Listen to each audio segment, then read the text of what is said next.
KGM Saraswati foundation Ratnagiri आणि रत्नागिरी कराडे ब्राह्मण सहकारी संघाद्वारे आज कैलासवासी बाळशास्त्री जांभेकर यांच्या जयंतीचा औचित्य साधून ही व्याख्यानमाला आयोजित करण्यात आलेली आहे। सर्वप्रथम मी कैलासवासी बाळशास्त्री जांभेकरांना माझी विनम्र आदरांजली अर्पित करतो, व्यक्त करतो। कारण आपल्याला जांभेकरांनी त्यांचा परिचय करून दिलाच, पण मी त्यांच्याबद्दल जेव्हा वाचत होतो तेव्हा विद्यार्थी दशेमध्येच प्राध्यापक होण्याचं भाग्य जे खूप कमी लोकांना लागतं, तसे त्याच्यापैकी खरं ते एक म्हणावं लागेल। आणि दुसरी गोष्ट मला जाणवली म्हणजे जांभेकरांचा जन्म झाला तेव्हा मराठीशाही होती, पेशवाई असताना जात होती आणि त्यांचं शिक्षण झालं आणि पुढे ते नावारूपाला आले तेव्हा देशामध्ये पहिले ब्रिटिश ईस्ट इंडिया कंपनीचं आणि नंतर कालांतराने ब्रिटिशांचं राज्य होतं। आणि दर्पण असेल किंवा अन्य उपक्रम सुरू करताना त्यांच्या मनात मात्र कायम विचार होते की आपण जे करतोय ते देशासाठी करतोय आणि जर देशाला स्वातंत्र्य मिळवायचं असेल तर आपल्यावर राज्य करणाऱ्यांची भाषा, त्यांचं ज्ञान, त्यांचे विचार आपल्याला शिकावे लागतील, समजावे लागतील, पुढे न्यावे लागतील। आणि अवघं 34-35 वर्षांचं आयुष्य, पण त्याच्यात त्यांनी जे काही कार्य केलं त्याला आपण त्याच्याबद्दल आदर व्यक्त करतो। आणि दुसरा त्यांचा एक संयुक्तिकता अशी आहे की आज जेव्हा आपण अवतीभोवती बघतो, म्हणजे आज आपण एका प्रकारे मराठी पत्रकारिता दिन उद्याच्या दिवशी आपण साजरा करणार आहोत, पण जेव्हा आपण पत्रकारितेकडे बघतो एका प्रकारे व्यावसायिक पत्रकारिता आता शेवटचे आचके देताना आज आपल्याला दोन बाजूला दिसते। पूर्वी दिवसात एकदाच किंवा दोनदा बातम्या लागायच्या, 7च्या बातम्या, 9:30च्या बातम्या, सकाळी वर्तमानपत्र यायचो आणि ते वाचून आपल्याला जगात काय चाललंय हे समजायचं। त्याच्यानंतर 24 तास बातम्यांची चॅनल वेगवेगळी सुरू झाली आणि आपण तासातासांनी बातम्या बघायला लागलो की काय घडतंय जगामध्ये। आणि गेले काही महिने, कदाचित काही वर्ष असा अनुभव येतो की जेव्हा आपण चॅनल बदलतो, तासाभराने बातम्या लावतो आणि आपल्याला वाटतं की काहीतरी नवीन कळेल, तर त्याच गेल्या तासाच्या बातम्या पुन्हा एकदा सादर केल्या जातात आणि मग दिवसभरात 5-6 वेळा या बातम्या बघितल्यावर आपल्याला वाटायला लागतं की खरं त्यांना बातम्या घ्यायचे का त्यांनी एक अजेंडा ठरवलेला आहे सकाळी की आज हा विषय लावून धरायचा आणि त्याच्यावर त्याच एकच परिच्छेद असतो, त्याचे 4 वाक्य करायचे आणि त्या 4 हेडलाईन्स म्हणून दाखवायच्या। आणि अशा प्रकारे जेव्हा परिस्थिती आली आणि त्याच्या मागे मी काही त्यांना दोष देत नाही, कारण जगात जी बदललेली परिस्थिती आहे, कारण वर्तमानपत्र चालवणं हे दिवसेंदिवस अवघड होत आहे। जगभरातली अनेक वर्तमानपत्र बंद पडलेली आहेत, अगदी वॉशिंग्टन पोस्ट सारखी वर्तमानपत्र आहेत की जी अमेझॉन कंपनीच्या मालकाला जेफ बेझोसला विकत घ्यावी लागली, कारण नाहीतर ते वर्तमानपत्र चालूच शकलं नसतं। कारण ज्या कागदावर आपण वर्तमानपत्र छापतो त्या कागदाची किंमत तरी परवडायला पाहिजे, कारण जाहिराती ज्या कुठून येतात त्या जाहिरातींची संख्या, जाहिरातींचा मिळणारा पैसा आणि बातम्या यांची सांगड घालणं, त्याच्यासाठी चांगल्या पत्रकारांना निवडणं, अभ्यासू पत्रकारांना निवडणं हे देखील वर्तमानपत्रांना आज शक्य होत नाहीये। पूर्वी वर्तमानपत्र चालू करताना त्याच्या मागे काहीतरी एक भूमिका असायची। मी असं नाही म्हणत की सगळीच वर्तमानपत्र, सगळीच टीव्ही चॅनल ते निष्पक्ष असायचे, खरं निष्पक्षता अशी काही नसतेच, प्रत्येक जण आपला दृष्टिकोन सादर करत असतो। परंतु जेव्हा ही माध्यम एक सुरू केली जायची तेव्हा काहीतरी एक विचार असायचा, पण आज सगळ्या जगाची बदललेली गणितं अशी आहेत की कोणत्याही प्रकारचं माध्यम एकतर राजकीय आश्रय असल्याशिवाय किंवा कोणत्या तरी उद्योगपतींचा आश्रय असल्याशिवाय वर्तमानपत्र, टीव्ही चॅनल चालूच शकत नाही। आणि त्याच्यातही पूर्वी चांगले उद्योजक होते की ते व्यवसाय म्हणून या सगळ्याकडे बघायचे, पण आज जगभरात सगळीकडे परिस्थिती अशी आहे की वेगवेगळे बलाढ्य जागतिक कंपन्या, मोठे उद्योगपती त्यांची कंपन्यांचे आणि त्यांचे हितसंबंध जपण्यासाठी, पुढे नेण्यासाठी माध्यमांचा वापर करतात आणि मग पत्रकारांची भूमिका ही एका प्रकारे वेठबिगारी कामगारासारखी होते की जी चॅनलची भूमिका आहे, जी मालकांची भूमिका आहे, त्याची जी राजकीय सोय आहे ती आपल्याला फक्त मांडायची आणि मग त्याला पर्याय म्हणून आमच्यासारखे युट्यूबर्स असतील, ब्लॉगर्स असतील, कोणी ट्विटरवर, आता ट्विटरचे मालक इलॉन मस्क हे स्वतः एक आता नवीन मुख्य प्रवाहातला एक पत्रकार म्हणून किंवा अशा समोर आपल्या नवीन रूपात 20 कोटी फॉलोअर असलेले पत्रकार अशा प्रकारे समोर येतात. आणि हे बदल एका प्रकारे खूप आश्वासक आहेत, तसेच ते खूप मोठ्या प्रमाणावर चिंतित करणारी आहे. कारण एका मोठ्या तंत्रज्ञान कंपनीचा मालक आणि ज्याच्या प्लॅटफॉर्मवर जगभरातले कोट्यावधी लोक आहेत, तो एखादा विषय घेतो आणि तो सांगतो की मला या देशातलं हे सरकार बदलायचं आहे, त्या देशातल्या पंतप्रधानांनी राजीनामा द्यावा आणि लोकांनी याला द्यावा आणि वर म्हणावं की हे माझं वैयक्तिक मत आहे आणि त्याच्यासाठी मी प्रयत्न करतोय. अशा सगळ्यामध्ये आपला जो गोंधळ उडतो की नेमकं आपण कशाला सत्य मानायचं. पूर्वी जसं म्हटलं की वर्तमानपत्रात जे छापून येतं त्याच्यावर आपण विश्वास ठेवायचो, ते खरं आहे असं आपण मानायचं. पण आज आपल्याला बातमी कळते ही बरेचदा व्हॉट्सअपमधनं कळते. आणि व्हॉट्सअपमध्ये जी बातमी असते तिचा लिहिणारा कोण असतो, त्याचा स्रोत काय असतो, काही माहिती नसतं. पण आपल्याला ती खरी वाटते, कारण कुठेतरी आपल्या मनात ते असतं की असं काहीतरी घडतंय आजूबाजूला. जर आपल्या मनातली भावना जर ती बातमी, तो व्हिडिओ, ते ट्विट व्यक्त करत असेल तर आपल्याला वाटतं की हे नक्की खरं असणार, कारण मला कसं वाटतंय असं घडतंय. आणि म्हणून म्हटलं की या अस्वस्थतेबद्दल आज आपण बोलायला मी माझा प्रयत्न करणार आहे. आजचा दिवस म्हणजे हा एकाने खूप संयुक्तिक दिवस आहे, कारण बरोबर वर्षभरापूर्वी बांगलादेशमध्ये 7 जानेवारीला निवडणुका झाल्या होत्या आणि शेख हसीना यांचं सरकार प्रचंड बहुमताने निवडून आलं होतं. प्रचंड बहुमताने निवडून येणारच, कारण एका प्रकारे तिथल्या निवडणुका मॅनेज केल्या गेलेल्या होत्या. पण तरी देखील निवडणुका झाल्या होत्या आणि सरकार प्रचंड मतांनी पुन्हा एकदा निवडून आलं होतं. आजच्याच दिवशी बरोबर 5 महिन्यापूर्वी म्हणजे 5 ऑगस्टला बांगलादेशमध्ये जो काही उठाव झाला, क्रांती झाली, जे काही झालं त्याच्यामुळे लोकप्रिय पंतप्रधान असलेल्या शेख हसीना यांना अवघ्या काही तासांच्या अवधीनंतर देश सोडून जावं लागलं. आज त्या भारतात शरणार्थी म्हणून आहेत आणि त्यानंतर बांगलादेशमध्ये जे काही गोंधळ चालू आहे, जे सुरुवातीला हे सगळं एक राज्यक्रांती झाली, प्रस्थापित राजवट उलथून टाकली आणि अगदी इकॉनॉमिस्ट वगैरे जागतिक वर्तमानपत्रांनी त्यांचं कौतुक केलं की सगळ्या जगाने बांगलादेशकडे बघितलं पाहिजे की बघा अशा प्रकारे लोक हुकुमशाही पद्धत उलटवून टाकू शकतात. पण आज जे आपण बांगलादेशमध्ये बघतोय, बांगलादेशमध्ये ही जी क्रांती म्हणून जे काही केलं गेलं त्या माध्यमातून तिथल्या हिंदू आणि अन्य अल्पसंख्याक समुदायाविरुद्ध जे अत्याचार केले जात आहेत, तिकडे जो हिंसाचार उसळलेला आहे, या सगळ्यामध्ये अगदी नोबेल पारितोषिक विजेते डॉक्टर मोहम्मद युनूस तिथल्या सरकारचे, तिथल्या सैन्याचे सल्लागार म्हणून आज काम करत आहेत. परंतु बांगलादेशची परिस्थिती त्यांना सावरत नाहीये. 16 कोटीहून जास्त लोकसंख्या बांगलादेशी लोकांची बांगलादेशमध्ये आणि कदाचित 2-4 कोटी भारतामध्ये आहे. कारण आपल्यालाच माहिती नाही पण ती किमान 2 कोटी असावी असा आपला अंदाज आहे. म्हणजे हे आपल्या भारत म्हणून आपण स्वतःकडे बघितलं तर आपल्या डावीकडे जे शेजारी आहे, उजवीकडचा शेजारी पाकिस्तान, म्हणजे जे सगळ्या फाळणीमुळे हे जे 2 देश तयार झाले, पाकिस्तानची अवस्था काय? पाकिस्तानमध्येही अफगाणिस्तान आणि पाकिस्तानच्या सीमेवर एका प्रकारे धुमश्चक्री चालू आहे. ज्या तालिबानला सत्तेवर बसवायला पाकिस्तानने प्रयत्न केले आणि चांगला तालिबान, वाईट तालिबान हे सगळं त्यांनी घडवून आणलं, तेच तालिबान आज पाकिस्तानवर हल्ले करत आहेत आणि त्यांच्या विरुद्ध पाकिस्तान हवाई हल्ले करत आहे.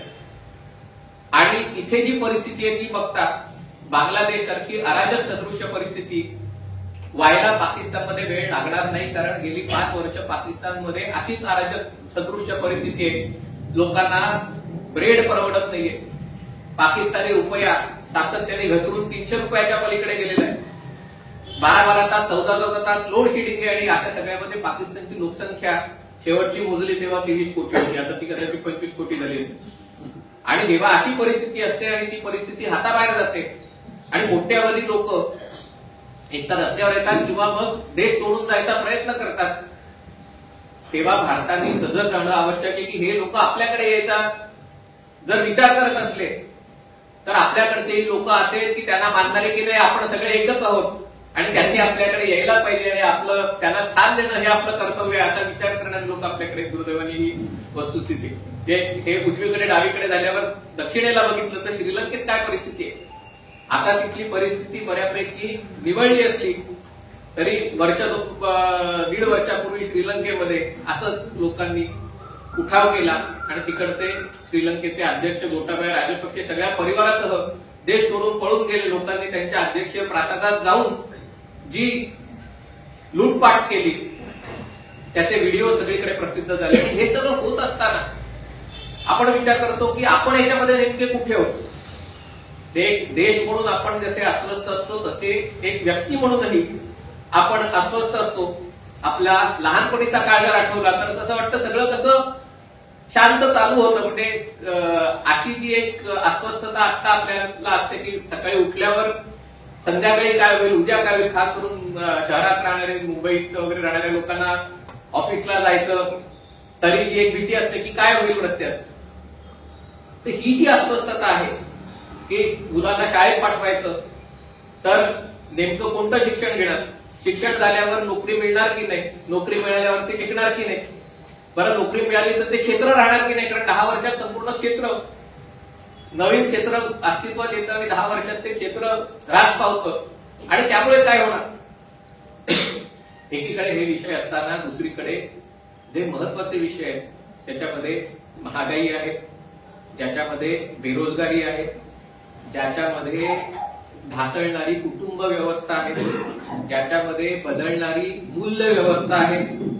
आणि याच्यामुळे समाजावर जे परिणाम होत आहेत, वातावरणातील बदल आहेत, ऋतू बदललेले आहेत. कधी हल्ली हिवाळ्यात पाऊस पडतो आणि हिवाळ्यात उन्हाळ्याच्या आपल्याला झळाही बसू शकतात. हे ते सगळं बदललेलं आहे. त्याच्यामुळे शेतीवर होणारा परिणाम आहे. शेतकरी चिंतेत आहे, कारण जेव्हा तुम्ही पेरणी कराल त्याच्यानंतर पाऊसच पडला नाही तर सगळे पैसे वाया जातील, मग काय करायचं. किंवा जेव्हा पीक तयार येईल तेव्हा जर बाजारभाव त्याला मिळालाच नाही तर मग हे कुणाला विकायचं. आणि त्याच्यामुळे शेतकरी अस्वस्थ आहेत आणि शेतकरी रस्त्यावर उतरून आंदोलनं, आणि हे फक्त भारतात नाही घडत, हे जगभरात सगळीकडे घडताना दिसतंय.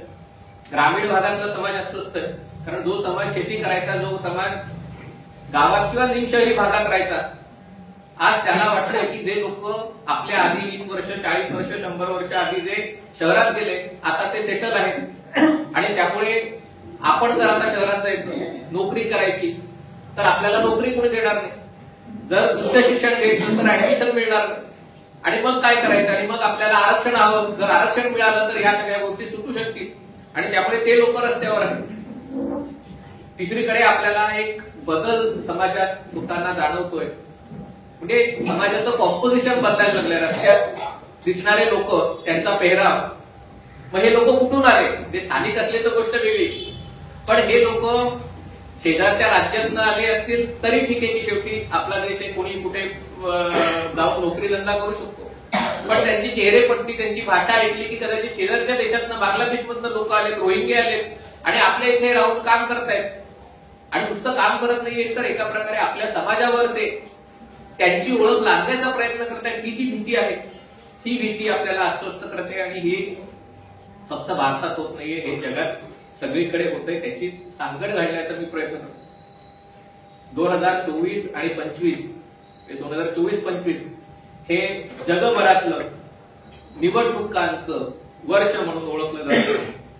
माझ्या माहिती तरी किमान 64 देशांमध्ये, लोकशाही किती देशांमध्ये हा संशोधनाचा विषय, पण 64 देशांमध्ये यावेळेला निवडणुका पार पडल्या. जसे म्हटलं, गेल्या वर्षी बांगलादेशपासून याची सुरुवात झाली आणि त्याच्यानंतर मग अर्जेंटिना असेल, ब्राझील असेल, अमेरिका, तिथे सगळ्यात मोठ्या निवडणुकांचा आपण अनुभव घेतला.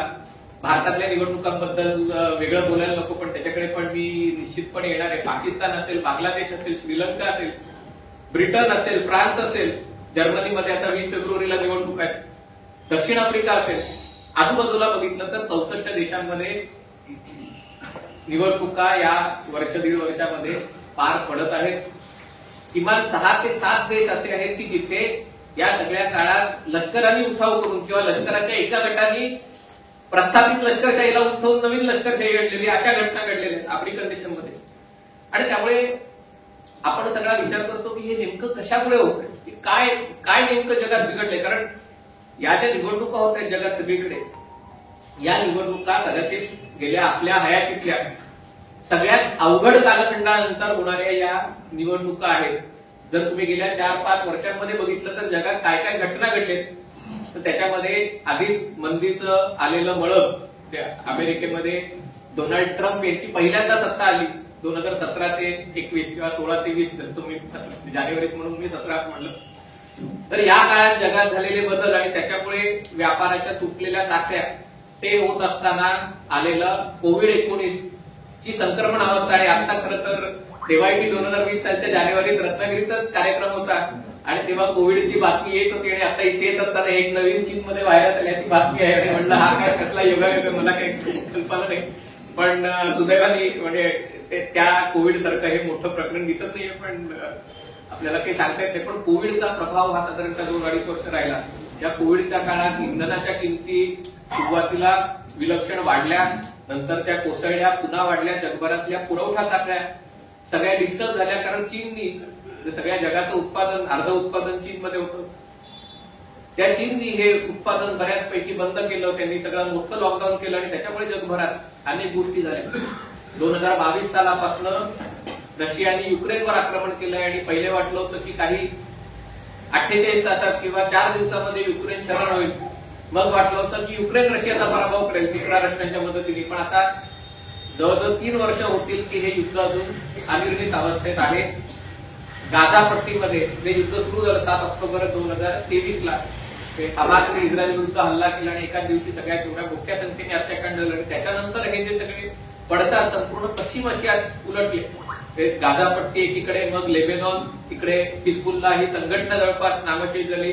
सिरियामध्ये बशर अल असाद यांचं सरकार पत्त्याचा बंगला कोसळावा तसं 7 दिवसात आणि कोणत्या गटापुढे कोसळलं तर तेच पटकन कळत नाही. हयात तहरीर अल शम्स हे नावच कुणी ऐकलं नव्हतं, पण त्याच्यापुढे हे सरकार कोसळलं. इराणमध्ये परिस्थिती बिकट आहे. म्हणून म्हटलं की जेव्हा आपण संपूर्ण कॅनव्हास बघतो त्याच्यामध्ये काही गोष्टी आपल्याला सामायिक दिसतात. अगदी अमेरिकेतल्या निवडणुकांची जरी चर्चा आपण ऐकली आणि त्यांची नावं बदलली तर आपल्याला वाटतं की ही भारतातल्याच निवडणुकांची चर्चा आहे. म्हणजे काय होतंय तर एकीकडे माध्यमांच्या निष्पक्षतेवर प्रश्नचिन्ह उपस्थित केलं जातं. दुसरी कारण माध्यमांकडनं एक असा विचार केला जातोय की जे राष्ट्रीय विचारांचे पक्ष सत्तेत आहेत त्यांना लोकशाहीवर विश्वास नाहीये, त्यांना ती सत्ता ताब्यात घ्यायची आणि त्यांना देशामध्ये हुकुमशाही आणायची, त्यांना या देशात हिटलरशाही आणायची, अशा प्रकारचा एक नॅरेटिव्ह तयार करण्याचा प्रयत्न माध्यमांकडनं केला जातो. लोकांचा या माध्यमांवर विश्वास नाहीये. समाज माध्यमातल्या ज्या चर्चा आहेत त्या इतक्या विषारी, म्हणजे ते थेट धर्माच्या नावावर, जातीच्या नावावर, वंशाच्या आधारावर आणि राजकीय पक्षांकडनंही परस्परांमधले जे संबंध आहेत ते आपल्याकडचं नाहीये. फक्त एकतर तू राहशील नाहीतर मी राहील, ते फक्त आपल्याकडचं नाही, हे जगात सगळीकडे अशा प्रकारचं राजकारण. एकतर तू राहशील नाहीतर मी राहील.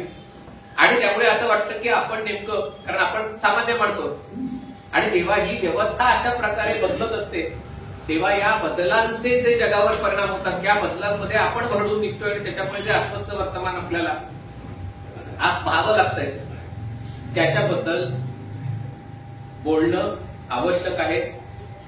खरं तर माझ्या डोक्यात एक विचार होता की त्याच्याबद्दल नाणारचा विषय घेऊन, कारण रत्नागिरीत असताना नाणार, बारसू, रिफायनरी त्या एका उदाहरणाच्या आधाराने हा विषय मांडावा. कारण शेवटी तुम्ही जगातल्या काही सगळ्या देशात कुठे काय चाललंय आणि याबद्दल तर काही तुम्ही बोलू शकत नाही.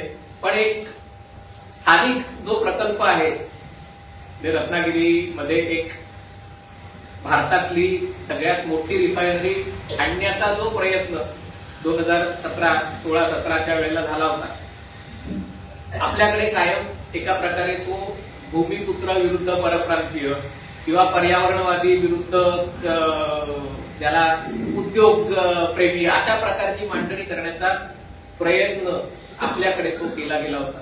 तर प्रत्यक्षात आपण जे मोठं चित्र बघायला लागलो तर त्याच्यातनं हे जागतिक राजकारण कसं चालतं, अर्थकारण कसं चालतं, तंत्रज्ञानाचा त्याच्यावर कसा परिणाम आहे ते आपल्याला दिसून येतं. ते एक 5-10 मिनिटात सांगायचा प्रयत्न करतो आणि मग या विषयात आणखी पुढे जातो.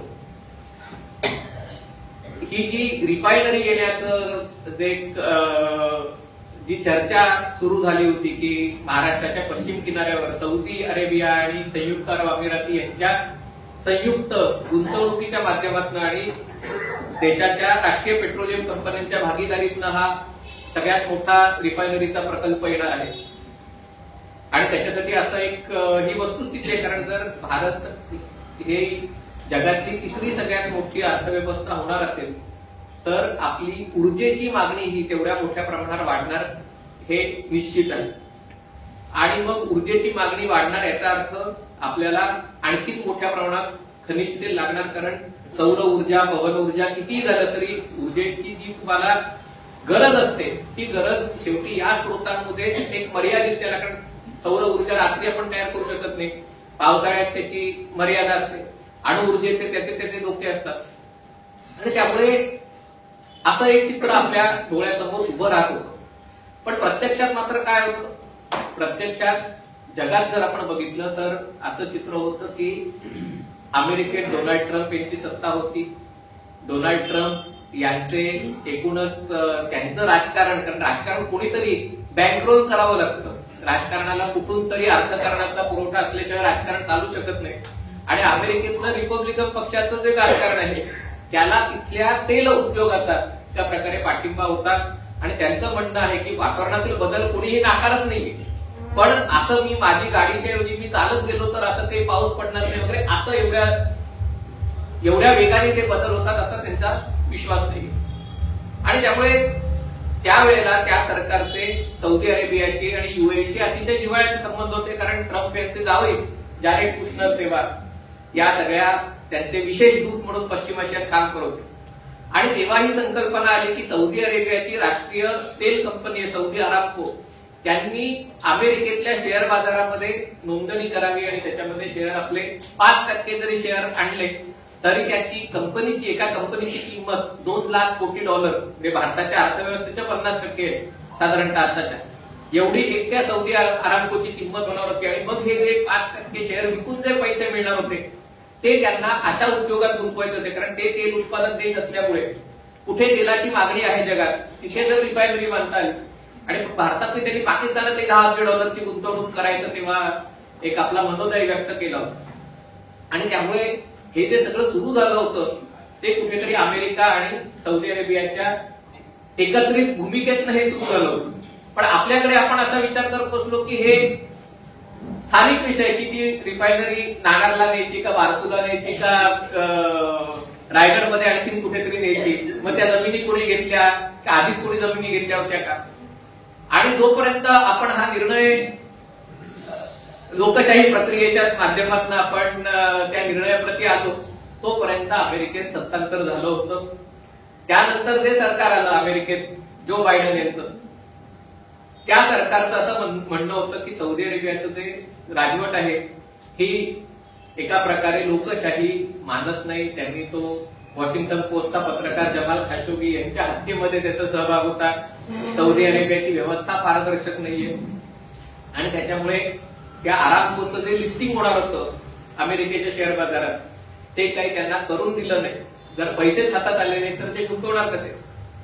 दुसरी गोष्ट त्याच्यामध्ये झाली की डोनाल्ड ट्रम्प यांच्या सरकारचं जे खनिज तेलाबद्दलचं धोरण होतं की जेवढं जास्त खनिज तेल बाहेर निघेल तेवढं अमेरिकन कंपन्यांचा फायदा होईल. पण जो बायडन डेमोक्रेटिक पक्षाचे अर्थपुरवठादार त्यांचे फायनान्सर्स कोण आहेत तर हे कॅलिफोर्निया आणि या सगळ्या राज्यातले जे स्वच्छ ऊर्जा, कारण त्यांची पण लॉबी आहे, ते स्वच्छ ऊर्जा चांगली आहे पण स्वच्छ ऊर्जा विकणाऱ्यांची जी लॉबी आहे ती लॉबी विरुद्ध तेल उत्पादन करणाऱ्या कंपन्यांची लॉबी, या लॉबीतलं युद्ध आपल्याला जर माहित नसेल आणि त्यामुळे त्यांनी सगळं चित्र निर्माण केलं आणि आपल्याला ते चित्र बरेचदा पडतं की खनिज तेलामुळे किती दुष्परिणाम होत आहेत आणि आता आपल्याला स्वच्छ ऊर्जेकडे वळायला पाहिजे. आणि त्यामुळे त्यांनी नवीन खनिज तेलाच्या विहिरी, त्याच्यासाठी मिळणारा अनुदान, त्याच्यासाठी मिळणारा पाठिंबा तो काढून घेतला. आणि दुसरीकडे त्यांनी स्वच्छ ऊर्जेच्या क्षेत्राला पाठिंबा द्यायला सुरुवात केली.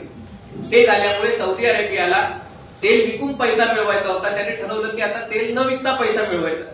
म्हणजे काय करायचं तर स्वतःच उत्पादन कमी करायचं आणि एका प्रकारे किमती आर्टिफिशियली वाढवायच्या. आणि त्यामुळे आपण तोपर्यंत चर्चा करत बसलो की आता मग सरकार बदललं आपल्याकडे, मग नवीन रिफायनरी कुठे करायची याची चर्चा सुरू झाली. पण जे गुंतवणार होते त्यांचं तोपर्यंत खास ही भूमिका बदललेली होती.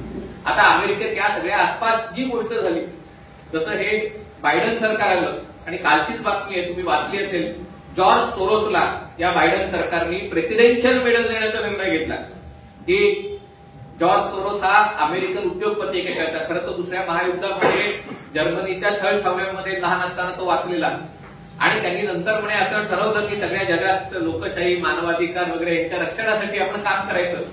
आणि खास करून सोव्हिएत रशियाच्या विघटनानंतर या जॉर्ज सोरोस आणि या सगळ्या मंडळींनी पूर्व युरोपातले जे देश होते ते सोव्हिएट रशियाच्या प्रभावाखाली होते, तिथे व्यवस्था बदलण्याचे जे प्रयत्न सुरू केले. सुरुवातीला वर्तमानपत्रातनं लेख लिहून आणि एक आपली भूमिका मांडून हे सगळं सुरू केलं. पण त्याला दुसरीकडे आर्थिक दहशतवाद, त्या देशातल्या शेअर बाजारांवर प्रभाव टाकायचा, तिकडे गोष्टी घडवून आणायच्या, तिकडे एक स्वतःचा पाठीराखा वर्ग तयार करायचा, तिथे सामाजिक संस्था शोधून त्या संस्थांना अर्थसहाय्य करायचं, तिथल्या तरुण विद्यार्थ्यांना हेरून त्यांच्या मनात लोकशाही, मानवाधिकार वगैरे यांच्याबद्दल कल्पना रुजवायच्या. आणि त्यालाही प्रचंड यश आलं. कारण युक्रेन म्हणजे युरोपातले, पूर्व युरोपातले एका पाठोपाठ एक देश, रुमेनिया, बल्गेरिया, सर्बिया, युगोस्लाव्हियाचे तुकडे झाले. आणि नंतर युक्रेन, हे सगळे पाश्चिमात्य देशांच्या बाजूने गेले. आणि त्याच्यानंतर यांची नजर भारताकडे वळणं स्वाभाविक होतं, बांगलादेशमध्ये वळणं स्वाभाविक होतं. तर सांगायचा मुद्दा हा की बायडन सरकार अमेरिकेत असताना या सगळ्या मंडळींचा सरकारवर असलेला प्रभाव, त्यांच्या कार्यरत असणाऱ्या लॉबी, त्यांचं काम ज्या प्रकारे समोर येत गेलं, त्याच्यातलं अनेक देशांमध्ये सरकार बदललं, अनेक देशांमध्ये सरकारच्या विरोधात मोठी आंदोलनं उभी केली गेली. भारतातही अनेक आंदोलनं आपल्याला आठवत असतील गेल्या 5 वर्षामध्ये. किसान आंदोलन असेल, सीए विरोधातलं आंदोलन असेल, ते बघितलं की त्याच्या मागचा एक पॅटर्न लक्षात येतो. पण हा पॅटर्न यशस्वी झाला नाही, कारण अमेरिकेचे सरकार आपल्याच या प्रयत्नांमध्ये गुंतलं, अडकून बसलं. जसंही म्हणलं की त्यांनी तेल कंपन्यांच्या विरोधात एक भूमिका मांडून स्वच्छ ऊर्जेसाठी त्यांनी लॉबिंग तयार केलं होतं. दुसरीकडे या सरकारचे असलेले मतदार, त्यांचा अनुनय करण्याचं धोरण, त्याच्यामध्ये कृष्णवर्णीय असतील, हिस्पॅनिक असतील, समलैंगिक असतील, म्हणजे हे सगळं करता करता त्यांचं अमेरिकेतल्या त्यांच्याच मतदाराकडे दुर्लक्ष झालं, मध्यमवर्गीय मतदाराकडे दुर्लक्ष झालं. आज आपल्यामध्ये मध्यमवर्गीयांमध्ये एक अस्वस्थता जाणवते की आपण सरकार निवडून देतो, पण सरकार आपल्याबद्दल संवेदनशील आहे का? सरकारला आपली खरंच काळजी वाटते का? सरकारला एकदम गरिबांची आणि एकदम श्रीमंतांची काळजी नसते. अशाच प्रकारची परिस्थिती अमेरिकेत देखील निर्माण झाली. आणि याच्यामध्ये एकीकडे तुम्ही तेल कंपन्यांवरही निर्बंध घातले, दुसरीकडे तुम्ही तेल उत्पादन करणाऱ्या देशांवर निर्बंध घातले, सौदी अरेबिया आणि युएई सारख्या देशांवर. तिसरीकडे रशिया आणि युक्रेन या युद्धामुळे तुम्ही रशियावर निर्बंध घातले. आणि याचा परिणाम असा झाला की याचा परिणाम तेलाच्या किमती प्रचंड प्रमाणावर वाढल्या. दुसरीकडे चीननी उत्पादन कमी केल्यामुळे आणि अमेरिका आणि युरोप संपूर्णतः चीनच्या उत्पादनावर अवलंबून असल्यामुळे या किमती वाढल्या. रशिया युक्रेन युद्धामुळे सुदैवाने भारत कृषी क्षेत्रामध्ये स्वयंपूर्ण आहे. भारत जवळपास सगळ्या गोष्टी स्वतःच्या लागणाऱ्या गहू, तांदूळ, मका या गोष्टी भारत स्वतः उत्पादन करतो. पण जगातल्या अनेक देश, अगदी पाकिस्तान मोठा देश, गव्हाचं पीठ हे त्यांना दुसऱ्या देशातून आयात करावं लागतं, इजिप्तलाही आयात करावं लागतं. आणि जेव्हा रशिया युक्रेन युद्ध झालं तेव्हा रशियाने गव्हाच्या पिठाचा किंवा गव्हाचा शस्त्र म्हणून वापर केला. म्हणजे जे देश माझ्यावर निर्बंध घालतील त्यांना मी गहूच विकणार नाही, किंवा युक्रेनचा गहू विकू देणार नाही. आणि जे आफ्रिकन देश मला पाठिंबा देतील त्यांना मी आमच्याकडचा गहू देणार. म्हणजे गहू देखील मोठं युद्धातलं शस्त्र झाला. आणि त्यामुळे जगभरात असं झालं की महागाई प्रचंड प्रमाणावर वाढली. एकीकडे महागाई, इंधनाची महागाई, दुसरीकडे अन्नधान्याची महागाई, तिसरीकडे तंत्रज्ञान क्षेत्रातले जे बदल झाले. म्हणजे सुरुवातीला संगणक आले आणि आपल्याला असं वाटलं की आता खूप मोठ्या संख्येने बेकारी येणार, बेरोजगारी येणार.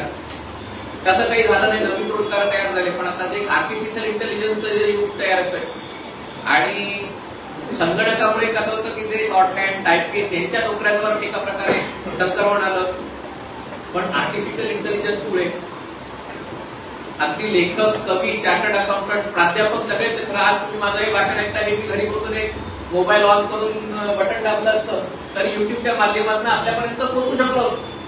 म्हणजे त्याच्या मागे जी गोष्ट अन्यथा जेवढी खर्ची पडते ती गोष्ट एका बटनाच्या आधारावर जर शक्य झाली असती तर त्याच्यामुळे जगात होणारे बदल आणि हे बदल कुठेतरी कॅप्चर करायला त्याचा अंदाज केला लोकशाही व्यवस्थांना आलेलं अपयश.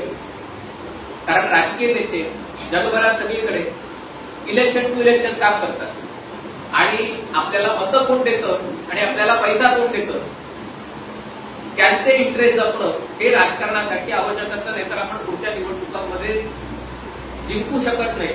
आणि हे करताना जगातले मोठे बदल होत आहेत, त्यांची दखल घेण्यात कुठेतरी या सगळ्याला अपयश होतं.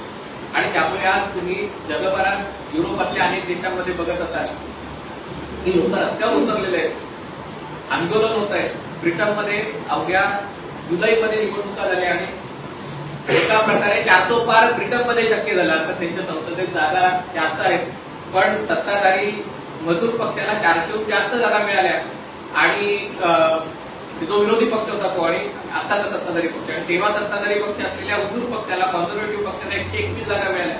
पण अवघे 6 महिने झालेले तर ब्रिटनमध्ये व्यवस्था पांगळी झालेली आहे. याचं कारण या ज्या प्रश्नांची उत्तर आहेत, ज्याच्या विरोधात लोकांनी मतदान केलं, वाढती महागाई, बेरोजगारी, एक उद्याबद्दलची अनिश्चितता, की मला नोकरी मिळेल ना, माझ्या मुलाला नोकरी मिळेल का, शहरात राहणं मला शक्य होईल का, कारण प्रदूषण आणि या सगळ्यांचे त्रास. आणि त्याचा परिणाम असा होतो की लोक त्या फॅक्टरची विचार करून मतदानाला लोक मतदान करतायत. आणि यामध्ये जे 3-4 मोठे फॅक्टर आहेत त्याची दखल घेणं आवश्यक आहे. याच्यामध्ये वाढता इस्लामिक कट्टरतावाद, याच्याबद्दल बोलणं आवश्यक आहे. कारण आपण या गोष्टींबद्दल उघडपणाने चर्चा करत नाही. आणि अशाच प्रकारची प्रवृत्ती, म्हणून आपल्याबद्दल बोलण्यापेक्षा ते ब्रिटनचं उदाहरण दिलं हे अधिक संयुक्तिक ठरतं की तिथे जे चाललंय ते आपल्याकडेही चालू आहे. आता ब्रिटनमध्ये जे गेल्या आठवडाभरात तुम्ही बघत असाल, मी तर व्हिडिओ केला होता, एक प्रकरण समोर आलं. साधारणतः वर्ष 2000 ते 2010 या कालावधीत ब्रिटनमधल्या काही हजार, काही जणांच्या मते साधारणतः 2.5 लाख एवढी संख्या आहे. पण आपण जेवढा आकडा माहित आहे तो धरला तरी काही 10,000च्या घरात हा आकडा आहे. एवढ्या मोठ्या संख्येने शाळकरी मुलींना त्यांचं लैंगिक शोषण करण्यात आलं. हे कोणाकडनं करण्यात आलं तर पाकिस्तानी आणि उत्तर आफ्रिकेच्या मुस्लिम देशांच्या टोळक्यांकडनं करण्यात आलं. त्यांना ग्रूमिंग गँग्स म्हणतात. म्हणजे हे काय करायचे तर छोट्या शहरांमध्ये शाळांच्या बाहेर ते उभे राहायचे. आणि ब्रिटनमध्ये आणि युरोपातल्या अनेक देशांमध्ये कुटुंब व्यवस्था मोडकळीत झालेली आहे. त्याच्या मागचं कारण अनेक कारण आहेत, पण आर्थिक कारण आहेत. आणि जिथे आई वडिलांचं पटत नाही तिथे मुलांकडे लक्ष देणं शक्य होत नाही. मुलांना 11-12 वर्षाच्या की आता मी स्वयंभू आहे, आई वडील मला सांगू शकत नाही, सांगितलं तर मी पोलिसात तक्रार करेन, अशी समाजात आज परिस्थिती आहे. आणि अशा शाळांच्या भोवती ही टोळकी उभी राहतात आणि बाहेर येणाऱ्या मुली हेरून त्यांना कोणाला तरी सिगरेट दे, कोणाला तरी दारू, त्याच्यासाठी पार्टीला घेऊन जा, त्यांच्याशी मैत्री कर. आणि त्यांना असं 1.5-2-3 वर्ष हे करून मग त्यांचा फायदा घे, त्यांचं लैंगिक शोषण कर. अशा प्रवृत्ती या ब्रिटनमध्ये एक 2-3 शहर आहेत, कुठे 1400, कुठे 1000, कुठे 2000 एवढ्या संख्येने ही प्रकरणं घडली. आणि तेव्हा इथल्या मुली तक्रार करायला पहिले तक्रार कुठे करणार, कुटुंबाकडे तक्रार करणार आणि कुटुंबाचे लोक पोलिसांकडे तक्रार करणार. तेव्हा सरकारने याच्याकडे कानाडोळा दिला की तुम्ही वंशवादी आहात, की हे सगळे श्वेतवर्णीय लोक होते. या ज्या मुलींबाबत झालं या मुख्यतः श्वेतवर्णीय आणि शीख आणि हिंदू मुली, मुख्यतः श्वेतवर्णीय, त्यांच्याबद्दल हे झालं. आणि त्यांना असा प्रतिसाद मिळाला की तुम्ही मुसलमानांचा ब्रिटनमध्ये आलेल्या त्यांचा दुस्वास करता, तुम्ही दक्षिण आशियाई लोकांचा दुस्वास करता आणि म्हणून हे सगळं तुम्ही खोट्या कहाण्या हे करताय, तुमची मुलगीच तशी असेल. आणि असं करून या तक्रारी त्यांची नोंद घेतली गेली नाही. सध्या ते ब्रिटनचे पंतप्रधान आहेत सर कीर स्टॅमर, ते तेव्हा त्यांचे सरकारी वकिलांचे डायरेक्टर ऑफ पब्लिक प्रॉसिक्युशन ज्याला म्हणतात, ते त्या पदावर होते. आणि आज त्यांच्यावर आरोप होत आहेत की तुम्ही तुमची जबाबदारी तेव्हा योग्यपणे पार पाडली नाही. आणि त्यामुळे हे सगळं प्रकरण दाबून टाकण्यात आलं. माध्यमांची भूमिकाही अशाच प्रकारे संशयास्पद आहे.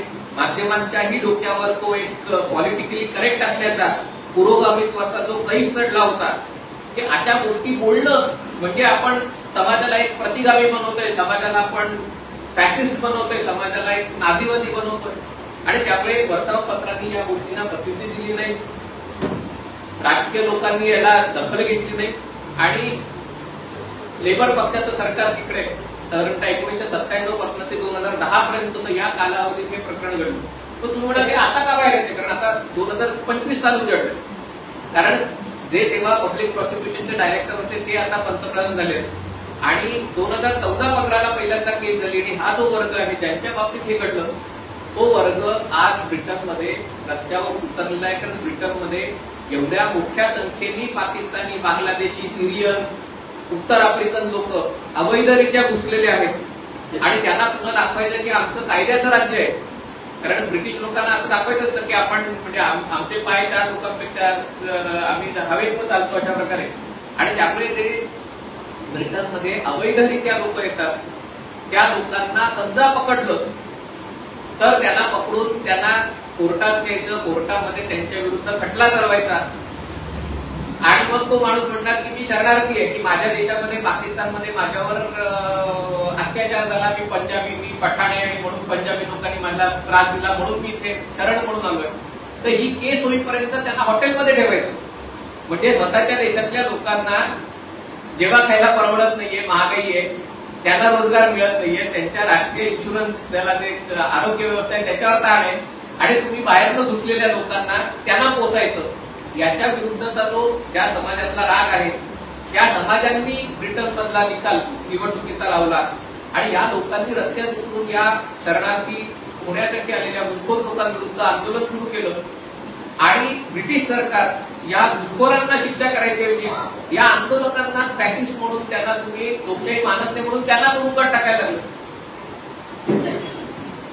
एक याच्यामध्ये टीम रॉबिन्सन म्हणून हे आहे तो याच्यावर बोलायचा, त्याला 18 महिने तुरुंगात टाकलं. म्हणजे आपल्याकडे जसं अभिव्यक्ती स्वातंत्र्याची कोणी तुम्ही बोललात तर सरकार विरोधी बोललात म्हणून तुम्हाला अटक कर आणि तुरुंगात टाक, हे ज्या प्रकारे महाराष्ट्रातही झालं होतं तेव्हा तशा प्रकारची अवस्था ब्रिटनमध्ये आहे. आणि मग याच्याबद्दल इलॉन मस्क आता बोलायला लागलाय की हा जो इस्लामिक पुनर्तत्ववाद आहे त्याच्याबद्दल बोलणं. जर्मनीत हल्ला झाला तर हल्ला करणारा मुस्लिम पुनर्तत्ववादी होता, पण त्याला माध्यमांनी असं चित्र रंगवलं की तो एक्स मुस्लिम होता, त्याने इस्लाम सोडून दिला होता म्हणून तो दहशतवादी झाला. म्हणजे हे ते पांघरूण घालण्याचा प्रयत्न केला जातोय आणि त्याच्या विरुद्ध ही रिॲक्शन ही युरोपात आहे. पण भारतातही आपण ठिकाणी बघितलं तर हे सगळे हिंदू जन आक्रोश मोर्चे निघतायत हे त्याचंच एक स्वरूप आहे. कारण समाजात तुम्ही आजूबाजूला होणारे बदल बघताय, त्या बदलाबद्दल कुठे राजकीय पक्ष बोलतायत, कुठे ते बोलत नाही, पण समाजात लोकांना हे बदल घडताना जाणवत आहे. दुसरी गोष्ट जी समाजात मोठ्या प्रमाणात बदलताना दिसते ही जी सगळी डावी वाळवी, त्याला वाळवीच म्हटलं पाहिजे, कारण ज्याला कल्चरल मार्क्सिझम म्हणतात. म्हणजे पारंपरिकरित्या जो मार्क्सवाद होता तो आता संपुष्टात आला, पण हा मार्क्सवाद वेगवेगळ्या रूपात तुमच्या पुढे आणायचं आणि याच्या मागे हे सगळे George Soros, open society foundation आणि ही जी सगळी नेटवर्क आहे ते अमेरिकेत आता जात इंट्रोड्यूस करून की अमेरिकेत जातीवर आधारित एक भेदभाव होतो आणि त्याच्यासाठी शिक्षा करणं वगैरे अशा प्रकारची गोष्टी करणं हे ते सगळे प्रयत्न या सगळ्या डाव्या मार्क्सवादी लोकांकडनं केले जात आहेत. मग त्याच्यामध्ये समाजामध्ये समलैंगिकता आणि एलजीबीटी म्हणजे त्यांचा अधिकार असल्याला कोणी विरोध करत नाहीये, पण त्यांना प्राधान्य द्यायचं धोरण ते पुढे करायचं. समाजामध्ये ज्याला अंमली पदार्थांचं सेवन हे त्या माणसाचा वैयक्तिक अधिकार म्हणून त्याला प्रमोशन करायचं आणि याच्यातनं संपूर्ण समाज व्यवस्था खिळखिळी करण्याचे जे प्रयत्न जे डाव्या विचारांच्या लोकांकडनं त्याला वैचारिक मार्क्सिझम म्हणजे कल्चरल मार्क्सिझम म्हणतात ते मोठ्या प्रमाणावर होत आहेत. तिसरा जो मोठा फॅक्टर आहे त्याला मार्केट फोर्सेस म्हणतात, की या मार्केट फोर्सेसमध्ये तुम्ही ज्या जाहिराती बघता आणि त्या जाहिराती बघितल्यावर तुमच्या विचारांवर एक परिणाम होतो की तुम्हाला वाढदिवस साजरे करायचं ते अशा प्रकारे वाढदिवस साजरे करायचे. मग सुरुवातीला केक कापा, मग हॉटेलमध्ये पार्टी करा, मग दारू पाहिजे, मग हे पाहिजे, हे तुमच्या मनावर जो परिणाम केला जातो. फादर्स डे साजरा करा, मदर्स डे साजरा करा, म्हणजे काही करून साजरा करा आणि ते अशा प्रकारे साजरा करा, हा जो परिणाम होतोय त्याच्यामुळे समाजावर मोठे परिणाम होत आहेत. आणि चौथा याच्यातला जो मोठा भाग आहे तो म्हणजे जे सगळे आर्म्स लॉबी आहे, फार्मा लॉबी आहे, तुम्हाला त्यांचे जे परिणाम होत आहेत या सगळ्यामुळे एकीकडे समाज अस्वस्थ आहे, ते जे बदल होत आहेत ते बदल नोंदायला टिपायला राजकीय पक्ष कमी पडतात. कारण म्हटलं की राजकीय पक्षांना आपला मतदार कोण आहे आणि त्याला आपण कशा प्रकारे ते भारतातही शेवटी एका दृष्टीने आपलं सुदैव की आपल्याकडे 400 पार होता आपल्याला 240 मिळाले, पण 240 मिळाले. जर हे 240चा आकडा कदाचित 190 वर गेला असता, 205 वर गेला असता तर कदाचित बांगलादेश आणि पाकिस्तानमध्ये जशा घटना घडताना दिसत आहेत तशा प्रकारचा डाव इथेही होता. एक जन आंदोलन उभं करायचं आणि हे जन आंदोलनच क्रांती आहे आणि त्याच्यातनं ही व्यवस्था बदलायची. आपल्याला जी व्यवस्था सूट करत नाही ती बदलायची. हे जे प्रयत्न आहेत ते भारतातही खूप ताकदीने कार्यरत आहेत.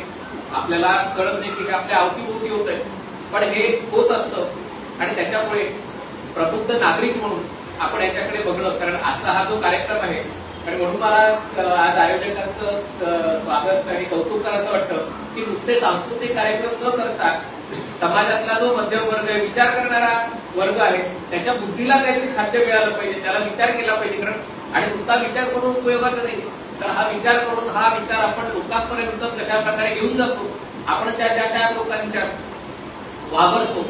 एक आज काय झालंय, तंत्रज्ञानामुळे प्रत्येक जण एक बॉक्समध्ये अडकून बसलेला आहे. मी आणि माझा मोबाईल फोन म्हणजे अर्थात काय माझी पत्नी पण इथे हे वाद आमच्याही घरात रोज होतात की तुला घरच्या माणसांची किंमत नाही, तुला फक्त मोबाईलची किंमत आहे, तुला फक्त युट्यूबवर लोक काय कमेंट करतायत याची किंमत आहे. म्हणजे माणूस माणसापासून एका प्रकारे तुटला जातोय. पण ठीक आहे, कौटुंबिक तरी व्यवस्था आहे, पण जो तुमचा मित्र परिवार आहे, तुमचा आप्तेष्ट परिवार आहे, त्याच्याशी आज सणा समारंभाला 4 लोक जमतात, प्रत्येक जण मोबाईल घेऊन बसलेला असतो आणि मग जेवतात आणि मग आहे तसे निघून जातात. हे जे बदल घडतायत समाजात, हे समाजात याच्यामध्ये काही गोष्टी आहेत त्या आपण बदलू शकत नाही, पण ज्या गोष्टी आपण बदलू शकू, ते ज्या आपण गोष्टी वाचतो, त्याच्यावर आपण विचार करतो, त्या 4 लोकांना सांगणं, त्याच्यामध्ये त्यांचं मत तयार करणं, नॅरेटिव्ह सेट करणं. कारण ही शेवटी लढाई आहे, ही नॅरेटिव्हची लढाई आहे. ते जो 240 सांगणारा कशामुळे आला, कारण एका वाक्याचा आधार घेऊन की याला संविधान बदलायचंय आणि संविधान बदलायचंय आणि ते इतक्या खोलवर गेलं. देशातल्या वनवासी समाजामध्ये, अनुसूचित जाती जमातीमध्ये एवढ्या खोलपर्यंत 2 महिन्याच्या कालावधीत हा सगळा विषय गेला आणि त्यांचं मतदान मोठ्या प्रमाणावर फिरू शकलं.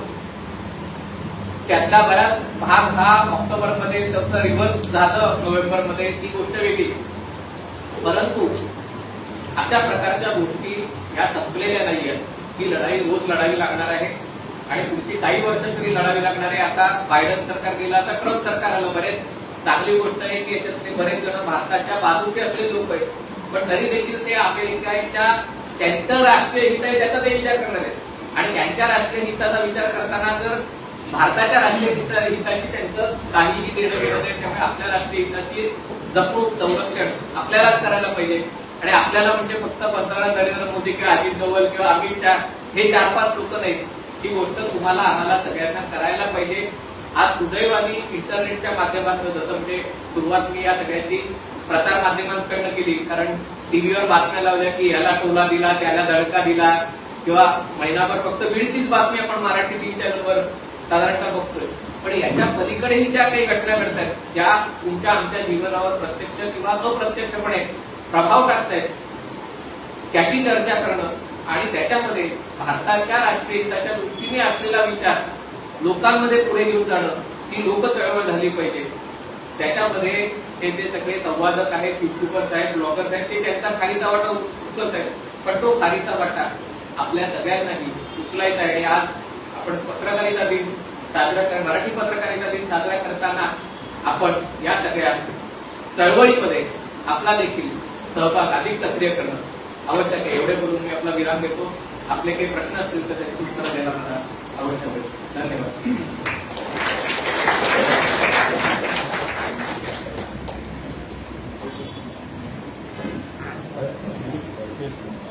अनेकजी, माझं नाव पुरोहित. MH48 हे नाव आपण का ठेवलं आपल्याला? कसं म्हटलं की मी दिल्लीला 2009 साली, कारण 2007 साली युट्यूब चॅनल सुरू केलं होतं आणि जर तुम्ही बघाल मी रेकॉर्ड केलेला पहिला व्हिडिओ कुठला असेल तर 2007च्या गुजरातमधल्या विधानसभा निवडणुकीत प्रचाराला मी एक असाच सोलो पत्रकार, मी काय पत्रकार नव्हतो व्यवसायाने, मी नोकरी करत होतो, पण तरी देखील मी एक कव्हर करायला म्हणून मी राहुल गांधींचा रोड शो अटेंड केला, मोदींची सभा अटेंड केली आणि मोदींचा व्हिडिओ साध्या फीचर फोन, स्मार्टफोन तेव्हा नव्हता, तो रेकॉर्ड केला आणि तो मी माझ्या युट्यूब चॅनलवर, आणि त्याला आता काहीतरी 10,000 लोकांनी बघितलं. त्या काळात तर 2007 साली वगैरे किती इंटरनेट होतं माहिती नाही, पण तेव्हापासून मी युट्यूब वर पदार्पण केलं होतं. मी दिल्लीला लाल पट्टा ऍडव्हर्टाईजच्या कार्यालयात असताना तिथे मी कॅम्पेनसाठी, युट्यूब कॅम्पेनसाठी व्हिडिओ बनवायचे. पण तेव्हा अख्ख्या देशात 5,000 लोकांनी बघितलं तरी खूप लोकांनी बघितलं असं 2009 साली वाटावं अशी परिस्थिती होती. आणि मग 2019 साली जेव्हा पुन्हा आपले आधीमध्ये मी व्हिडिओ बनवत होते, कुठतरी सुचवलं की तू भाऊची मुलाखत का नाही घेत. भाऊ माहिती होते, पण भाऊ कोरसेकर युट्यूबवर आहेत आणि लोक बघतात हे मला माहिती नव्हतं. आणि मग मी मुलाखत घेतल्यावर जेव्हा 5,000 लोकांनी ते बघितली, तेव्हा म्हटलं त्याला हे जरा चांगलं आहे सुरू कर. कारण वर्तमानपत्रात तुम्ही लेख लिहिता, मी 2008 सालापासून मी वेगवेगळ्या वर्तमानपत्रात लिहितोय. पण ते लेख लिहिणं म्हणजे यज्ञातली संविधा टाकण्यासारखे की लेख लिहून पाठवल्यावर काय होईल. कारण कोण लोक कधी कधी प्रतिक्रिया यायच्या, पण हल्ली वर्तमानपत्रांनी प्रतिक्रिया छापणं पण बंद केलंय.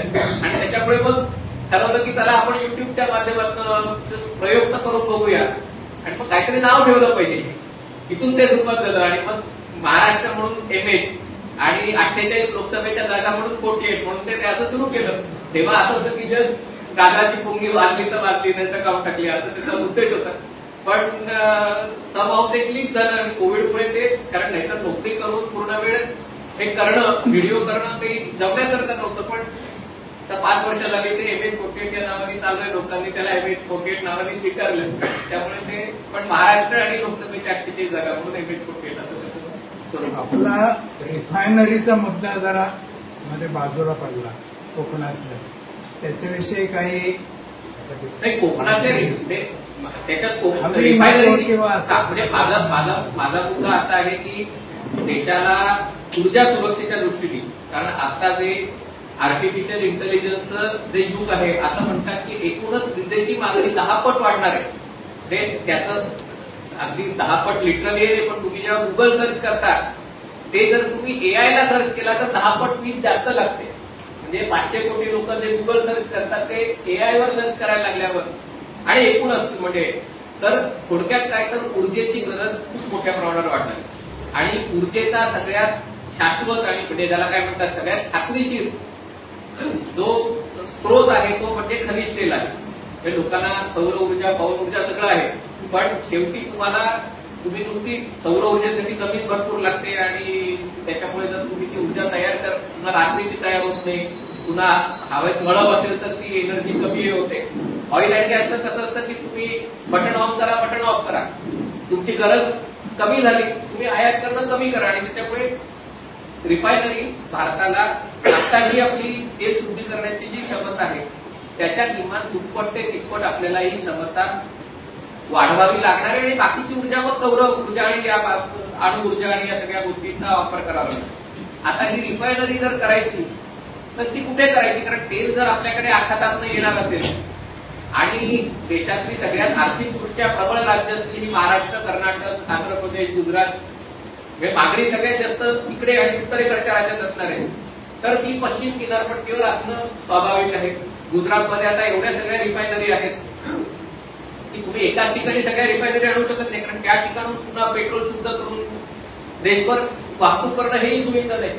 त्यामुळे मग ती दक्षिणेला पाहिजे. आता रिफायनरी आहे, मुंबईला रिफायनरी आहे, भारत पेट्रोलियम, हिंदुस्थान पेट्रोलियम, आणि मग मँगलोरला रिफायनरी आहे. आणि त्याच्यामुळे याच्या मध्ये रिफायनरी पाहिजे. आणि मग याच्यातनं त्यांनी ती रत्नागिरीची जागा शोधली, पण त्याच्यामध्ये मग आपल्याकडे कुठल्याही सरकारी गुंतवणुकीच्या याच्यामध्ये होतं की सरकार जरी आपलं असलं तरी व्यवस्था त्यांची असते.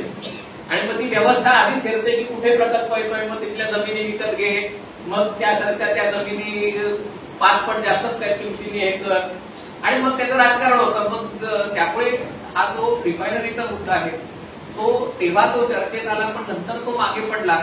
कारण तेलाच्या किमती कोविड काळात ज्या आधी $100 आणि $110 होत्या, त्या कोविड काळात $20 पर्यंत खाली गेल्या.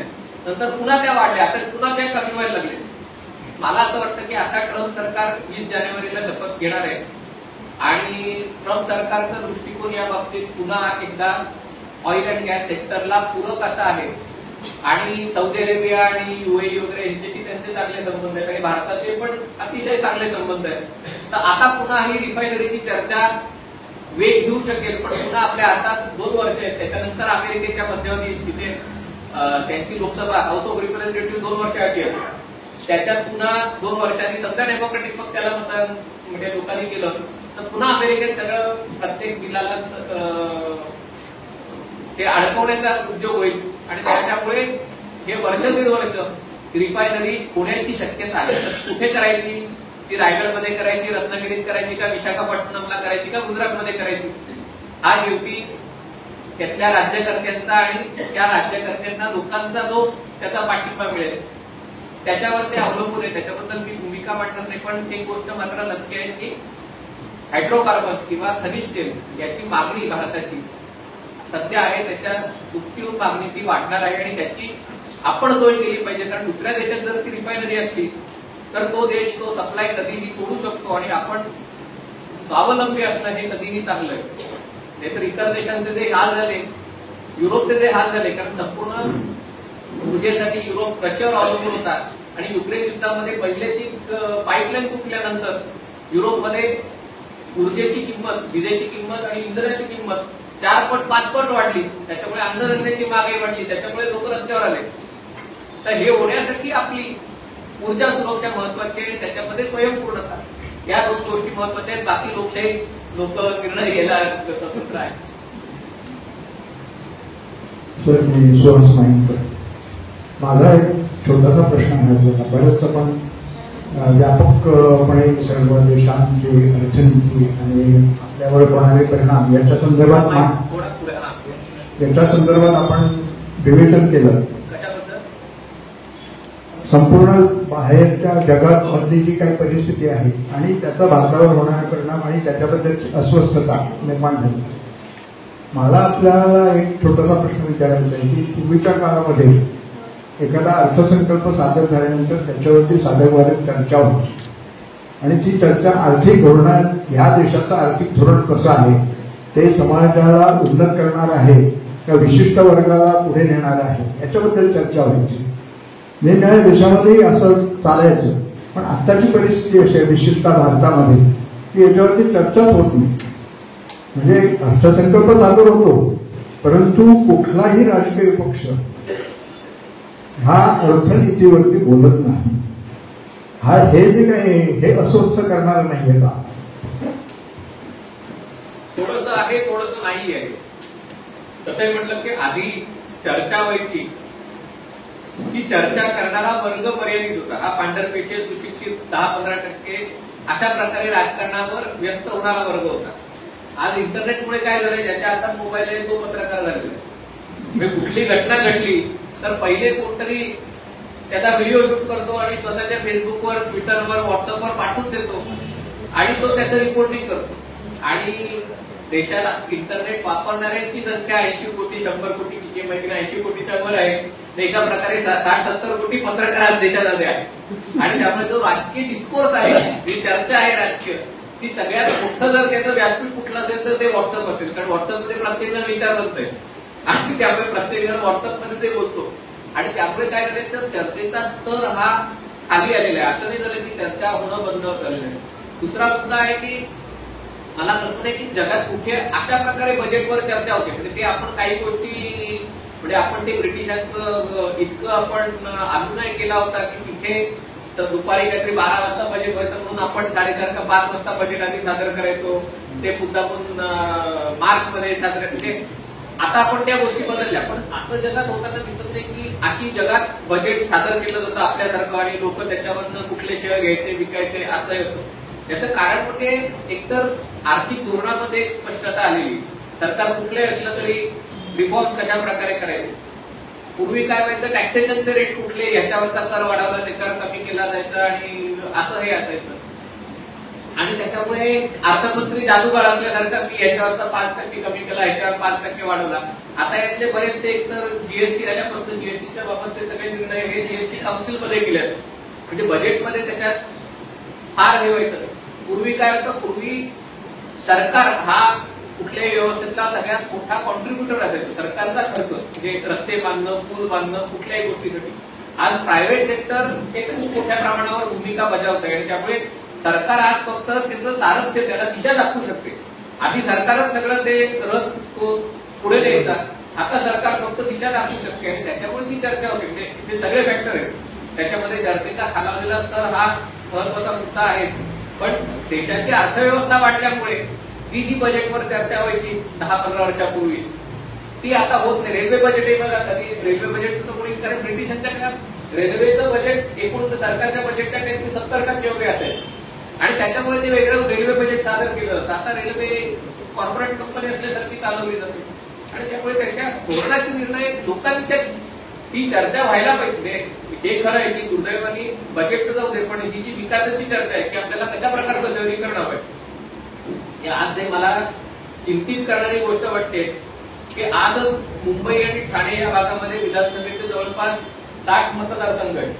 ज्या प्रकारे लोकसंख्या वाढते ते बघता पुढच्या 10 वर्षात जर पुन्हा पुनर्रचना झाली त्याची, तर मुंबई, पुणे, ठाणे, नाशिक या भागात 288 पैकी कदाचित 144-150 मतदारसंघ या भागात जातील आणि बाकीच्या महाराष्ट्राची परवा करणं लोक सोडून देतील, कारण हे 145 मिळाले की मला सत्ता मिळते.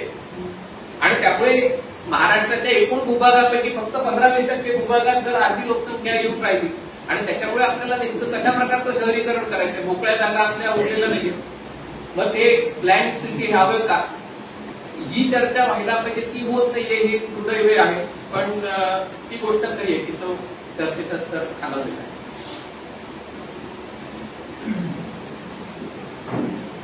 तर बांगलादेशमध्ये हिंदूंवर अनंत अत्याचार एक माहिती देतो.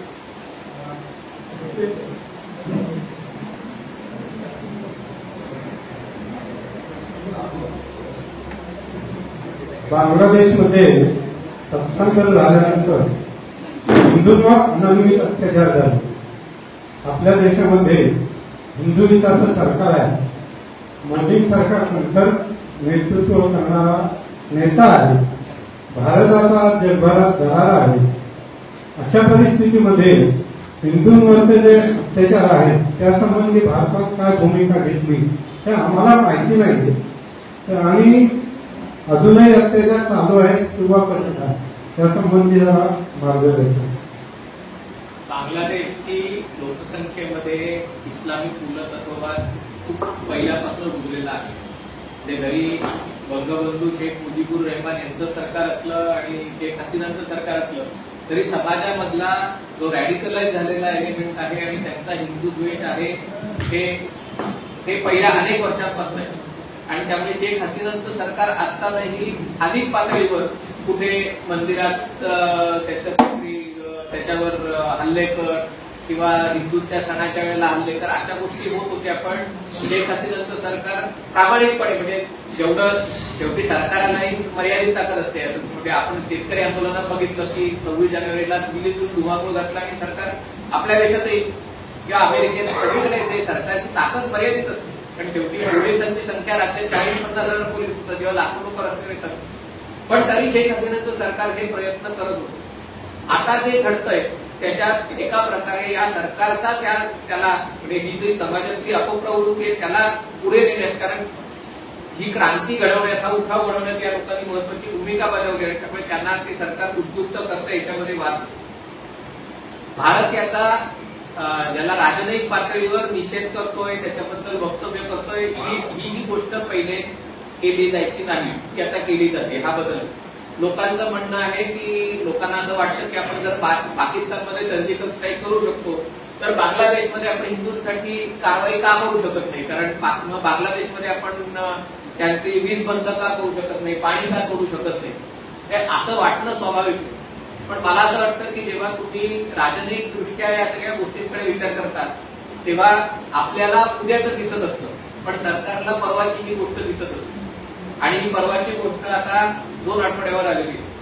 अमेरिकेमध्ये डोनाल्ड ट्रम्प यांचं सरकार आहे, कारण हे बांगलादेशमध्ये कोणी बहुमत यूज कोणाच्या नावावर हे सगळं करत होता, ते बायडन प्रशासनाच्या सुप्त पाठिंब्यावर हे जे सगळे जॉर्ज सोरोस आणि ही सगळी फाउंडेशन, युरोपियन देश आणि त्याच्याबाबत बऱ्याच आपण व्हिडिओवर आणि सगळीकडे बघितलं की याच्या मागचा उद्देश काय होता त्यांचा, की त्यांना म्यानमारमध्ये एक ख्रिस्ती देश स्थापन करायचा की जो चीन आणि भारत या दोघांवर एका प्रकारे अंकुश ठेवू शकेल.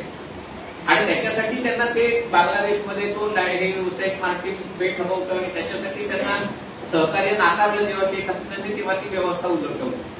आता जेव्हा ट्रम्प यांचं सरकार येईल तेव्हा बांगलादेशच्या राजवटीला मिळणारं जे पाठबळ आहे पाश्चिमात्य देशांचं ते आपोआप कमी होईल. कारण अमेरिका आत्मगरतेत जाईल, अमेरिका स्वतःच्या विषयांवर अडकून पडेल आणि तेव्हा भारताला ती चांगली संधी मिळेल. आता भारताला याच्यामध्ये टाईट वॉक अशासाठी आहे.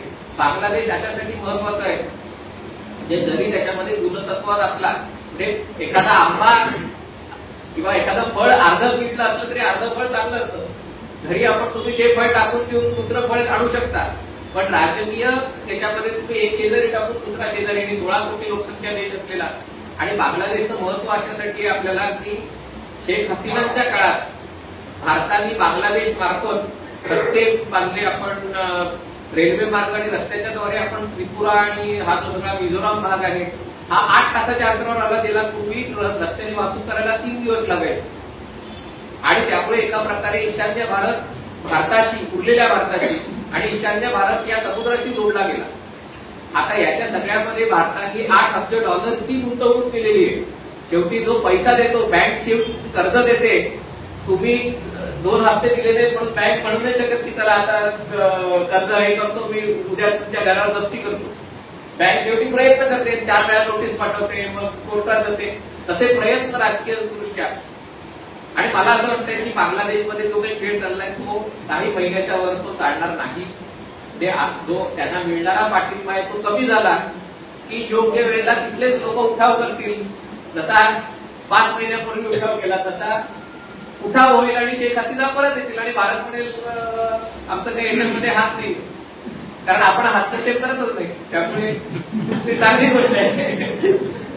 पण त्यामुळे थोडंसं अशा वेळेला मला कल्पना आहे की जेव्हा हे सगळे आणि या सगळ्या समाज माध्यमांतून आणि माध्यमांतून ह्या त्यातले फोटो व्हिडिओ आपल्या समोर येतात ते थोडंसं म्हणजे त्याची स्केल म्हणजे हे होतंय 100% होतंय. पण अशीही परिस्थिती नाहीये की ते आणि पुन्हा हा मुद्दा आहे की 1 कोटी हिंदू आहे तिथे, त्यांचं काय करायचं, त्यांना भारतात परत घ्यायचं आणि सांगायचं की म्हणजे आता बांगलादेश 100% मुस्लिम देश करायचं. म्हणजे भारताची भूमिका असली पाहिजे की त्या 1 कोटी लोकांनी, हिंदूंनी आणि खरं तर आणखी जे लोक आले त्यांनी तिथे राहा आणि तिथे राहून तुम्ही आपली मदत करा. त्यांना परत बोलवणं हा आपला पराभव ठरेल आणि त्यामुळे अन्याय होतोय. सहन आपण बऱ्याच गोष्टी 70 वर्ष सहन केल्या, आणखी 6 महिने सहन करायला काही हरकत नसावी असं मला वाटतंय. पण तोपर्यंत डिप्लोमॅटिक चॅनलच्या माध्यमातून ही लढाई आहे ती लढायला पाहिजे ती आपण लढतो.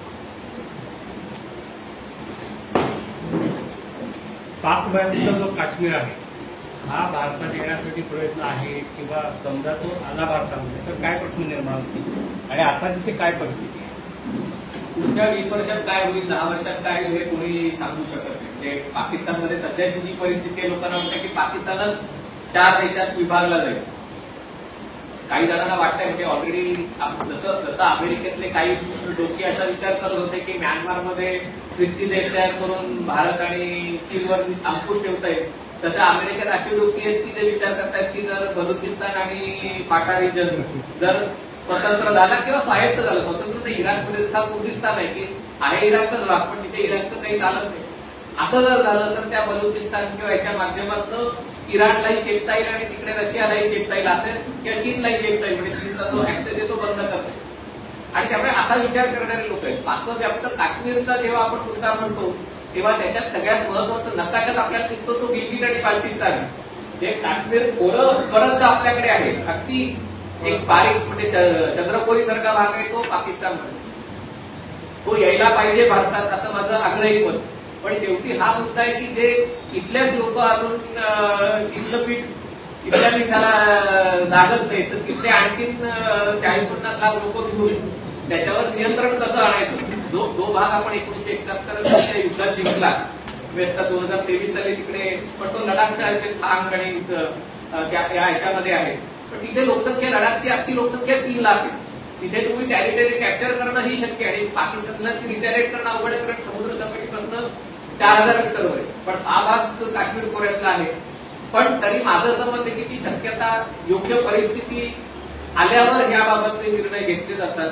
मला असं वाटतं पाकिस्तानची आर्थिक परिस्थिती बघता पाकिस्तान एका मोठ्या संकटात सापडणार आहे असं मला दिसतंय. पण त्याच्यात पाकव्याप्त काश्मीर निघण्यापेक्षा हे त्यातले 1-2 कोटी लोक सीमा ओलांडून भारतात येणार नाहीत ना, आणि ते यायचा विचार करत असतील तर त्यांचं स्वागत करायला इथलेच लोक उपयुक्त होणार नाहीत ना. ही जास्त मोठी डोकेदुखी आपल्यासाठी असं मला वाटतं. पण ती जर संधी मिळाली तर संधी मिळाल्यावर म्हणजे ते पाय अंतरूड पाऊस पाय पसरणं, तेव्हा ते पाय हे करणं, त्याला माझं पाठिंबा राहील. आता पायामध्ये अगदी असं काही वर्षभरात 2 वर्षात काही पाकव्याप्त काश्मीर जिंकणं वगैरे हा याचा विषय नाहीये. इलेक्शन ब्रॅव्हाडोचा विषय नाही. योग्य वेळी याची वाट बघूया. नमस्कार, मी यशवंत आत्मा मुस्कर. मला प्रश्न नाही, माझी विनंती तुम्हाला की आहे की जर मुख्यमंत्र्यांनी कोकणाकडे लक्ष दिलं तर बरोबर. निवडून दिलेले लोकप्रतिनिधी आहेत, हे विरोध बिनकामाचे आहेत. कोकणामध्ये इंडस्ट्री नाही, कोणीही इंजिनियर माणूस गेल्या 10 वर्षात रत्नागिरीत राहिला नाही. मी संघाचा नगरसेवक आहे आणि भाजपच्या प्रचारासाठी घरूनचं फिरणं होतं. फ्लोअरवर गेलं 4 कुटुंबामध्ये हिंदूमध्ये, हे कुठे गेले नाही, इथे आता बंगलोरला मुलाकडे गेले, ते कुठे गेलं नाही, इथे आता मुलीकडे गेले पुण्याला. कोकणाकडे लक्ष द्यायचं आहे की नाही, किंवा कोकण हा काय भाजपच्या अजेंड्यावर आहे की नाही, हा प्रश्न पडावा अशी अवस्था आहे. मी काय बाहेर खेडेगावात सुद्धा अवस्था तुम्हाला सांगतो, ज्या वडात सर्व्हिसने मी प्रवास करतो कधी कधी ते करावा लागतो. त्याला म्हटलं तुम्ही हल्ली एवढा वेळ म्हटलं माणसं आहे कुठे आमच्याकडे, गेले मुंबईत. मुलांची 30-30 वर्षापर्यंत लग्न होत नाही, त्यांना चांगल्या नोकऱ्या मिळत, ते मुंबई जातात. आहे कुठे माणसं 10 वर्षांपूर्वी जे वडा 10 मिनिटात भरलं आहे, त्याला पाहून कोणतं आम्ही वाढवलं. म्हणजे अतिशय योग्य विषय आहे. आणि याच्यावर एक व्हिडिओ करावा असं त्यांची भाजप हा आपल्या अनेकांच्या आकलाच्या पलीकडचा विषय आहे. उल्लेख एवढाही केला की आता कधीमध्ये एक मंत्री भाजपचा झाला, इकडचा राहण्याच्या 3 वेळा निवडून आले तेव्हा. बहुतेक आता रत्नागिरीचे प्रदेशाध्यक्ष मिळतील भाजपला असं वाटतंय मला. आमच्या रवींद्र चव्हाण आलेले, त्यांना मी म्हटलंय, पण त्यांनी असं दिलं की ते समजणार नाही असं उत्तर दिलं. म्हणून तर राजकारणात यशस्वी येत नाही. काय करणार आपल्या रत्नागिरीचं 12 वर्ष आहे. ठीक आहे, काश्मीरमध्ये अत्यंत नाही, हे 3.5 वर्ष पूर्ण झालं. म्हणजे रत्नागिरीचा विषय आता आमचं गावी काही उरलं नाही, पण आमचं गाव माणगाव जवळ आहे. एक गाडी दाखवत नाही तिकडे, म्हणजे अख्ख्या दिवसभरात माणगावला जायचं. आता गेल्या आठवड्यातच मी जाऊन होतो लावायला, 5.5 तास लागले. म्हणजे तुम्ही मुंबई गोवा हायवेचा वापर करत नाही. पहिले पनवेलचं ट्रॅफिक हे ट्रॅफिक नको म्हणून तुम्ही खोपोलीला हायवे वापरता, मग तुम्ही पालीचा रस्ता वापरता, मग तुम्ही तो निजामपूरचा रस्ता वापरता, आणि मग डायरेक्ट माणगावला येता. तर म्हणजे ही परिस्थिती कोकणात सगळीकडे बिकट आहे. आणि मला असं वाटतं की आता हे या सरकारमध्ये कदाचित भाजपसाठी आता कोकण त्यांच्या अजेंड्यावर आला असल्यामुळे आता याच्यात थोडासा बदल होईल असं मला वाटतं. आधी भाजपाने तो विषय शिवसेनेकडे सोडून दिला होता, पण आता तो करावा अशी अपेक्षा आहे. पण शेवटी भाजपाकडनं अपेक्षा व्यक्त करण्यामध्ये इकडे मी काही करू शकत नाही. ठीक आहे, चालेल. स्थानिक पातळीवर आता थोडा राष्ट्रीय राजकीय विषय म्हणजे भाजपाचे स्टार कॅम्पेनर जे होते राहुल गांधी, ते सध्या चालवलेले नाटक म्हणजे 2008 मध्ये मनमोहन सरकार की त्याच्यानंतर 11 मध्ये मनमोहन सरकार असताना अध्यादेश फाडला, त्याच्यानंतर मोदी गव्हर्नमेंट असताना घरामिटी गेले वगैरे इत्यादी प्रकार चालू आहेत डोळ्यामागे. तर त्याच्याविषयी केसेस वगैरे चालू असून सुद्धा म्हणजे नॅशनल अनाउन्समेंट किंवा काय त्याच्याविषयी सरकार निर्णय का नाही घेत की संबंधात त्यांचा येणं लाभ होतो असे मुख्य विषय ते तापलेले आहेत. त्याविषयी राहुल गांधीच्या विषयी काय सरकार घेणार आहे म्हणजे तुमचं आकलन काय? मला असं वाटतं आणि हे आपल्यासारख्या लोकांना हे फ्रस्ट्रेट करणार आहे की एवढ्या open and shut case of corruption किंवा अन्य प्रकारच्या गुन्ह्याच्या दिसत असताना सरकार कारवाई का करत नाही. तर मला असं वाटतं की लोकशाही व्यवस्थेमध्ये सरकार आणि विरोधी पक्षामध्ये तसं एकमेकांचं अंडरस्टँडिंग असतं आणि ती चांगली गोष्ट आहे. म्हणजे म्हणजे मग चोर आणि पोलीस एकमेकांचे मित्र झाले किंवा असं झालं तर काय होईल. पण शेवटी व्यवस्थेमध्ये जे एक अंडरस्टँडिंग असतं की एकमेकांना दरडवायला या गोष्टींचा वापर करतात, पण म्हणजे भाषणात बोलताना एकतर तू तरी राहशील नाही तर मी तरी राहील हे वापर केला जातो, पण प्रत्यक्षात मात्र दोघांनी राहावं असा जर विचार केला जात असेल तर तो व्यवस्थेसाठी चांगला आहे. कारण नाहीतर मग एकाने दुसऱ्याला या मुद्द्यावर संपवायचा प्रयत्न केला तर दुसरा सत्तेवर आल्यावर पुन्हा पहिल्याला या दुसऱ्या मुद्द्यावर संपवायला गेला तर मग देशात लोकशाही व्यवस्था उरणार नाही. त्यामुळे ते आणखीन प्रेशर टॅक्टिक वाढवत जातात, पण शेवटी होत काही नाही. कारण आणि एका दृष्टीने ते लोकशाही टिकण्यासाठी आवश्यक आहे, जरी त्याची काही किंमत असली तरी असं त्याच्याकडे मी